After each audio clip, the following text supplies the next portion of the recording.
இப்போ எப்படி வந்து நம்ம 2 ITA 120 kV எமர்ஷன் யூபிஎஸ்ஸை பேரலல் பண்ணுறது, அது எப்படி நம்ம கான்ஃபிகர் பண்ணுறது மெயினாக செட்டிங்ஸில்.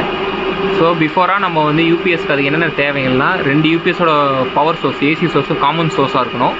2 பவர் சோர்ஸும் பார்த்தீங்கன்னா வந்து 2 பிரேக்கரும் பார்த்தீங்கன்னா காமன் பிரேக்கர் அதுமாரி ஒரே மேக்கில் இருக்கணும், ஒரே கரண்ட் ரேட்டிங்கில் இருக்கணும்.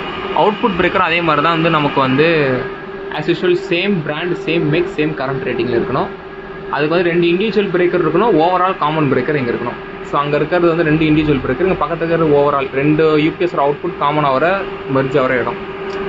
அந்த மாதிரி பிரேக்கர் ஃபிக்ஸ் பண்ணால் எல்லாம் ஒரே மேக் அதுக்கான ப்ராப்பர் கரண்ட் ரேட்டிங்கில் இருக்கும். நெக்ஸ்ட் இந்த மாதிரி செட்டிங்ஸில் போயிட்டு சிஸ்டம் கான்ஃபிகரேஷன்றது நமக்கு எப்பவுமே சிங்கிளில் இருக்கும். நம்ம அது வந்து பேரலில் நம்ம வந்து எனேபிள் பண்ணிக்கலாம்.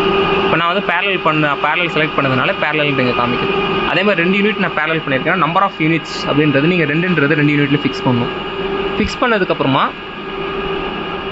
நமக்கு வந்து பேரலல் ரெடண்டன்சி யூனிட், இது வந்து நம்ம எப்போ வந்து 4 யூபிஎஸ் வந்து பேரலல் பண்ணுறோமோ அப்போ தான் ரெடண்டன்சி நம்ம ஃபிக்ஸ் பண்ணணும். நம்ம இப்போ வந்து 2 யூனிட் நம்ம பேரலல் பண்ணால் ரெடண்டன்சி எப்போ போல் நம்ம 0 வச்சுக்கலாம். ஆஸ் யூஷுவல் இதை பண்ணிவிட்டு நம்ம எப்பவுமே வந்து இன்புட் பவர் சப்ளை கொடுத்துட்டு யூபிஎஸ் வந்து வெயிட் பண்ணணும் ரெக்டிஃபையர் பில்டப் ஆகிறதுக்கு. ரெக்டிஃபையர் கிரியேட் ஆனதுக்கப்புறமா நம்ம ஆஸ் யூஷுவல் நம்ம இன்வெர்ட்டர் டர்ன் ஆன் பண்ணும்போது பார்த்தீங்கன்னா இன்வெர்ட்டர் சாஃப்ட் ஸ்டார்ட் ஆகும்போது இந்த பிளிங்கிங் லைட் வந்து பிளிங்க் ஆகிட்டே இருக்கும், ரன் லைட் வந்து க்ரீன் லைட் பிளிங்கிங் ஆகிட்டே இருக்கும். ஏன்னா ஸ்டேபிள் ஆயிடுச்சுன்னா அவுட்புட் வந்து கிடச்சிரும். அப்போ அந்த UPS 2 UPS first starting bypass தான் போகும். அப்போ ஒரு யூபிஎஸ் பைபாஸ் போய்ட்டு இன்னொரு யூபிஎஸ் இன்வெர்ட்டர் ஆன் ஆயிடுச்சுன்னா அப்போ கிளாஷ் ஆகி இன்வெர்ட்டர் ட்ரிப் ஆகிடும். நம்ம அப்போ அதுக்கு என்ன அர்த்தம், நம்ம சரியாக பேரலல் ஆகலன்றது அர்த்தம், சரியாக பேரலல் கம்யூனிகேட் ஆகலன்னு அர்த்தம்.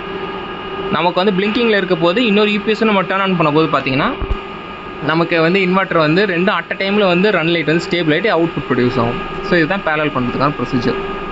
தேங்க்ஸ் ஃபார் வாட்சிங்.